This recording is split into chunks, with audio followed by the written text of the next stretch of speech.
Hello students, जय हिंद। आप सभी का दिव्यांश एकेडमी चैनल पर स्वागत है। आप लोग कैसे हैं? अच्छे हैं? आशा करते हैं आप लोग अच्छे होंगे।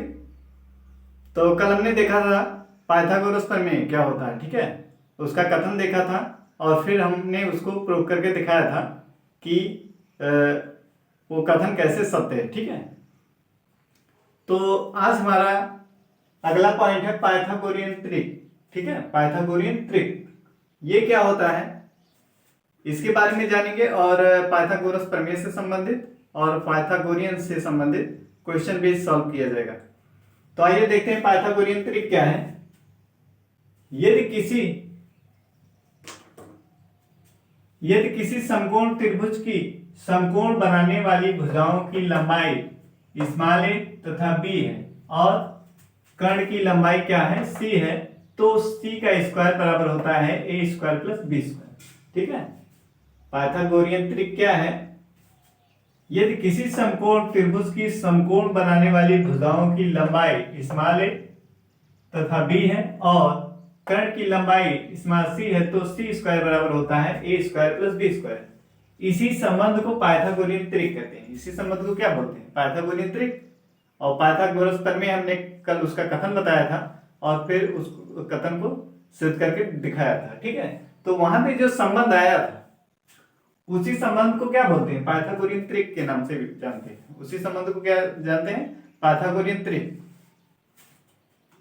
तो इसमें कह रहा है कि समकोण त्रिभुज की समकोण बनाने वाली भुजाएं, तो मान लीजिए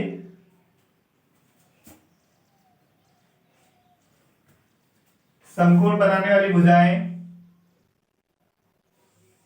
यहाँ पे क्या मान लीजिए 90 अंश का कोण है, ठीक है। कितने का? 90 अंश का। ये समकोण बना रहा है।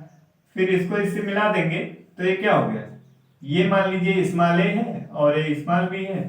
समकोण बनाने वाली क्या कह रहा है? समकोण त्रिभुज की समकोण बनाने वाली भुजाएं। तो ये वाली भुजा और एक ये क्या है? समकोण बनाने वाली भुजाएं हैं, ठीक है। A B C, A B और बी सी ये क्या है? समकोण बनाने वाली भुजा, स्मॉल a और स्मॉल b। और कर्ण की लंबाई, अब ये क्या है? 90 अंश के सामने वाला जो भुजा है वो क्या है? कर्ण है। इसकी लंबाई क्या कह रहा है? स्मॉल सी, ठीक है। तो स्मॉल सी का स्क्वायर बराबर क्या होगा? A square plus b square. Small c का स्क्वायर बराबर ए का स्क्वायर प्लस बी स्क्वायर। तो इसी संबंध को क्या बोलते हैं? पाइथागोरियन त्रिक बोलते हैं। आपको क्लियर हो गया होगा। आगे हमारा एग्जांपल है, एक त्रिभुज एबीसी खींचिए जिसमें AB बराबर 6 सेंटीमीटर, BC बराबर 8 सेंटीमीटर तथा कोण B 90 अंश। AC की लंबाई ज्ञात कीजिए कह रहा है, ठीक है। आपको एक त्रिभुज खींचने के लिए कह रहा है जिसमें दो भुजाएं ज्ञात हैं। एक भुजा कह रहा है AB बराबर 6 सेंटीमीटर और BC बराबर 8 सेंटीमीटर और एक कोण दिया गया है कि कोण B क्या है? समकोण है। तो सबसे पहले आप त्रिभुज बनाइए, ठीक है।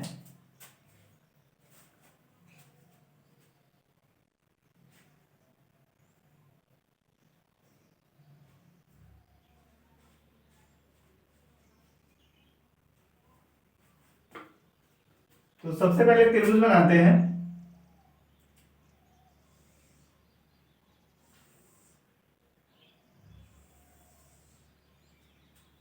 ए बी कह रहा है, ये ए है और बी वाला हमारा कोण, ये बी कह रहा है कि 90 अंश, यानी इसको हम क्या, बी, यहां पे हमारा क्या है? 90 अंश। और ये हो गया हमारा सी। तो एबीसी, एक त्रिभुज हमें क्या, एबीसी हमने खींच लिया। त्रिभुज एबीसी खींचने के लिए कह रहा था तो हमने इसको खींचा। बी हमारा क्या, 90 अंश होना चाहिए कोण बी, तो ये 90 अंश है। ए बी कितना? 6 सेंटीमीटर और बीसी ये वाली कितना होना चाहिए? 8 सेंटीमीटर, ठीक है। ये 6 सेंटीमीटर है और ये 8 सेंटीमीटर। तो कह रहा है एसी, इसकी लंबाई निकालेंगे। तो इसमें ये कोण 90 अंश दिया गया, अर्थात ये वाला त्रिभुज किस प्रकार का त्रिभुज है?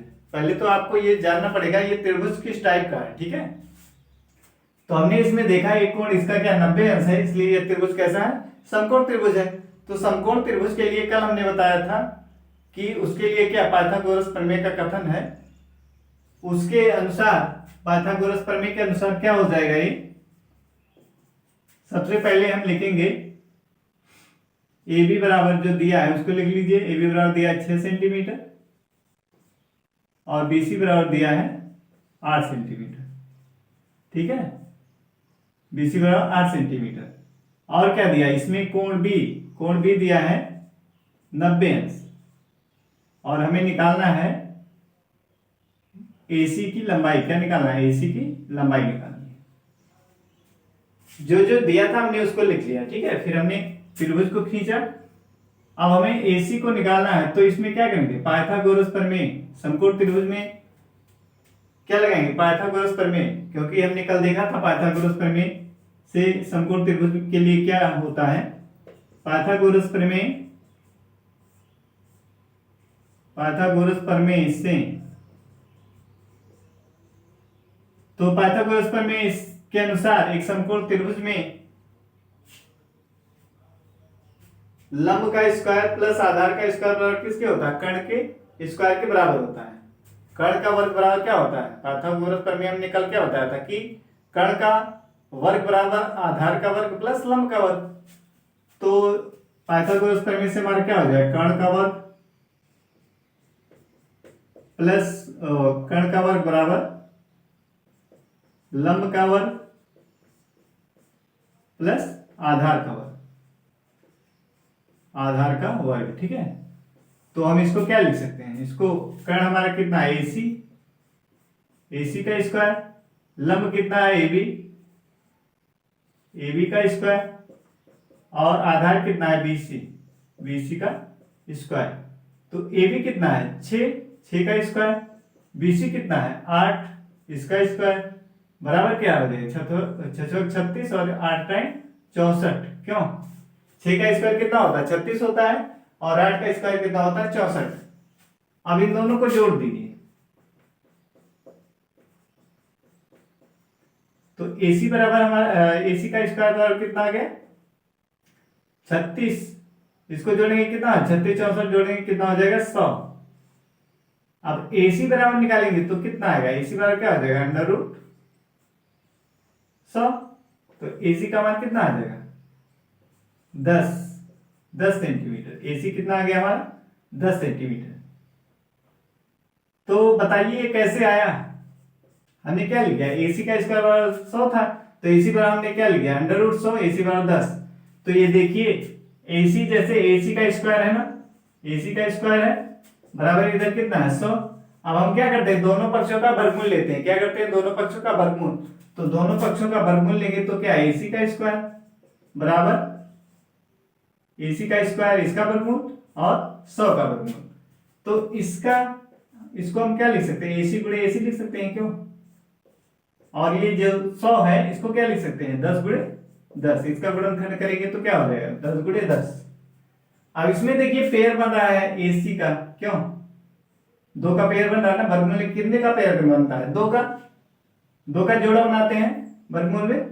ऐसे यहाँ भी 10 गुणे 2 इसका भी पेयर बन रहा, तो यहाँ से AC बाहर निकला और यहाँ से 10 पेयर बन गया, तो क्या AC बाहर हो जाएगा, और वहां 10 का पेयर बन गया तो 10 को बाहर कर देंगे, तो ये हमारा आ गया AC का मान। AC बार कितना आ गया 10 सेंटीमीटर। आपको क्लियर हुआ होगा। ठीक है, तो आगे चलते हैं। अगला एग्जाम्पल है हमारा, ज्ञात कीजिए कि निम्न पाइथागोरियन त्रिक है या नहीं। अब हमें बताना है कि ये जो है ये पाइथागोरियन त्रिक है कि नहीं है। ठीक है,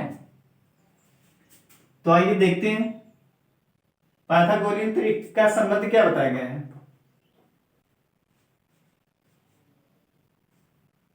किन्हीं दो भुजाओं का स्क्वायर तीसरी भुजा के क्या हो, तीसरी भुजा के स्क्वायर के बराबर हो। पाइथागोरियन त्रिक यही तो बताया गया है कि C का स्क्वायर यानी कर्ण का स्क्वायर बराबर क्या, A का स्क्वायर प्लस B का स्क्वायर, यानी किन्हीं दो भुजाओं का वर्गों का योगफल किसी तीसरी भुजा के वर्ग के क्या हो, बराबर हो। किन्हीं दो भुजाओं के वर्ग का योगफल किसी तीसरी भुजा के वर्ग के क्या हो, बराबर हो। तो देखते हैं, जिसका बराबर होगा वो क्या होगा, पाइथागोरियन त्रिक होगा, और जिसका नहीं होगा वो पाइथागोरियन त्रिक नहीं होगा। तो आइए इसको देखते हैं कैसे किया जाए। अब इसमें 3 का स्क्वायर कर लीजिए। ठीक है, क्या करेंगे, अब एक एक को चेक कर रहे हैं। पहला चेक कर रहे हैं हम 3, 4, 5, इसको चेक कर रहे हैं। अब इसमें 3 का स्क्वायर निकाल लीजिए, कितना होगा 9। 4 का स्क्वायर कितना होगा 16, 5 का स्क्वायर कितना होगा 25, क्यों 5 का स्क्वायर कितना होगा 25। तो हमको हम इसे क्या इस तरीके से लिख सकते कि नहीं,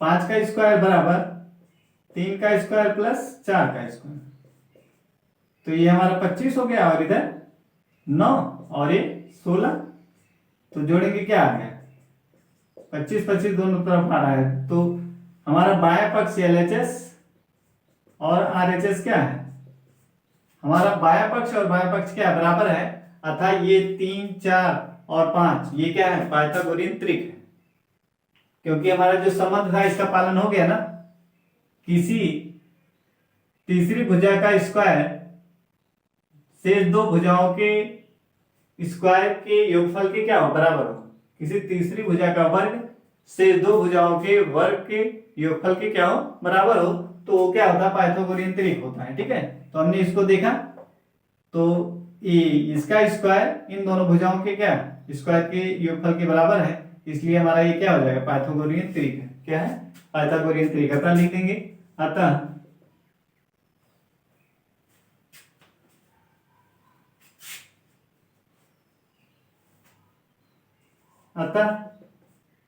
3, 4, 5 क्या है पाइथागोरियन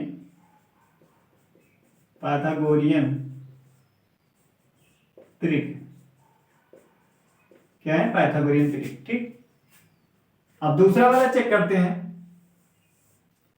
दूसरा वाला हमारा दिया है 6, 8, 10। अब इसको चेक करना है, तो इसमें भी क्या करेंगे 6 का स्क्वायर कर लीजिए कितना होगा 36 हो जाएगा, 8 का स्क्वायर कर लीजिए कितना होगा 64 होगा, 10 का स्क्वायर कर लीजिए कितना होगा 100 होगा। ठीक, अब इसमें आप देख रहे हैं 10 का स्क्वायर बराबर क्या है 6 का स्क्वायर प्लस 8 का स्क्वायर। अब देखिए ये 10 का स्क्वायर क्या हो रहा है इन दोनों भुजाओं के वर्गों के योगफल के क्या है बराबर है ना, तो ये हमारा क्या है ये भी 100 है, और इसको जोड़ेंगे अगर तो ये 36 प्लस 64 कितना हो जाएगा 100 बराबर 100, दोनों पक्ष क्या हो गया बराबर हो गया। ठीक, दोनों पक्ष क्या है बराबर है, LHS इक्वल टू RHS, बायां पक्ष बराबर दायां पक्ष। तो इस संबंध का क्या कर रहा है पालन, ये जो संबंध है पाइथागोरियन त्रिक का इसका क्या कर रहा है पालन कर रहा है ना, तीसरे का स्क्वायर किन्हीं दो शेष दो के स्क्वायर के योगफल के क्या है बराबर है, अतः ये क्या है पाइथागोरियन त्रिक है। अतः लिख देंगे अतः 6, 8, 10 क्या है पाइथागोरियन त्रिक है। ठीक, ऐसे अगला चेक करेंगे तीसरा।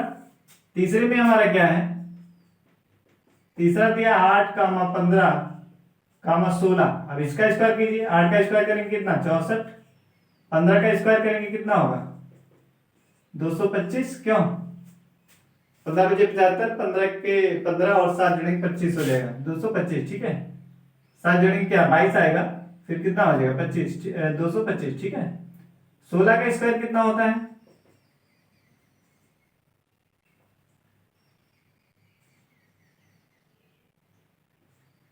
256, कितना होता है 256। ठीक है, 16 का स्क्वायर कितना होता है 256।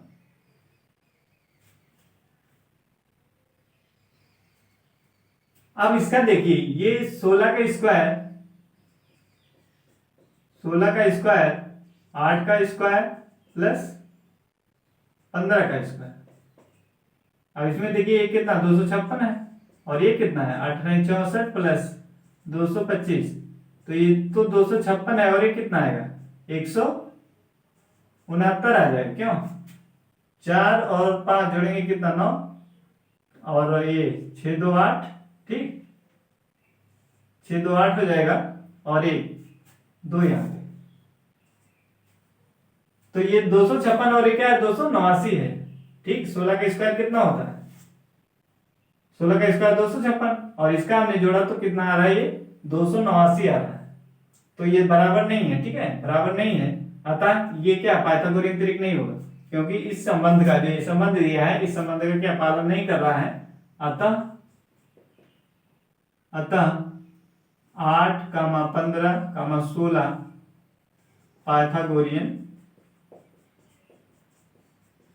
पाइथागोरियन त्रिक नहीं है। क्यों? आपको समझ में आया होगा।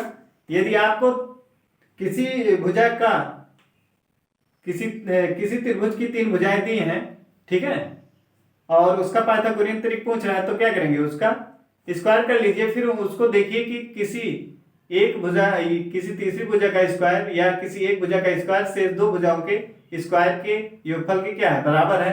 यदि बराबर है तो पाइथागोरियन त्रिक होगा, यदि बराबर नहीं है तो पाइथागोरियन त्रिक नहीं होगा। चौथा चेक करते हैं। चौथा हमारा दिया है 7, 24 और 25। अब इसका चेक कर लीजिए। 7 का स्क्वायर कितना होता है, 49।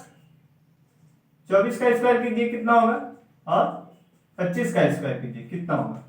24 का स्क्वायर कितना हो जाएगा,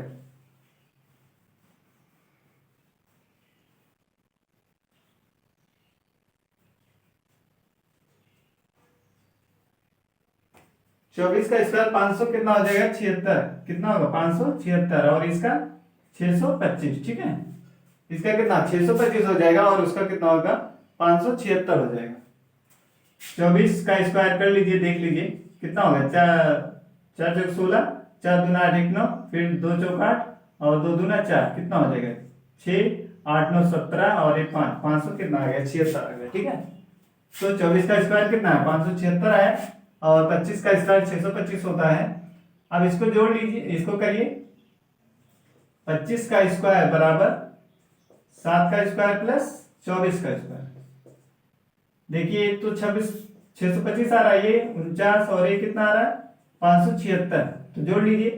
9 और 6 कितना 15 के 5, 7 और 4 11, 1 12 के 2 और 1 उसका 5 1 6। ठीक है, 625 दोनों तरफ क्या है बराबर है। इधर LHS इक्वल टू क्या है RHS है। अतः अब देखिए ये क्या कर रहा है, उस संबंध का पालन कर रहा है।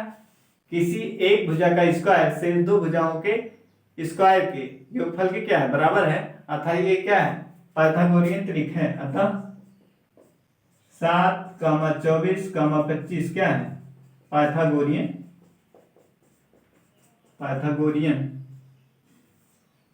त्रिक है। ठीक है, तो आशा करते हैं आपको समझ में आया होगा। पाइथागोरियन त्रिक चेक करने के लिए क्या करेंगे आप, किसी एक भुजा का स्क्वायर शेष 2 भुजाओं के स्क्वायर के योगफल के बराबर यदि हो जाए तो उसको क्या कहेंगे पाइथागोरियन त्रिक। किसी एक भुजा का वर्ग, ठीक, किसी एक भुजा का वर्ग शेष 2 भुजाओं के वर्गों के योगफल के यदि बराबर आता है तो क्या कहेंगे पाइथागोरियन त्रिक है। अगर वो बराबर नहीं होता तो पाइथागोरियन त्रिक नहीं होगा। ठीक है, बस आज के लिए इतना ही। जय हिंद।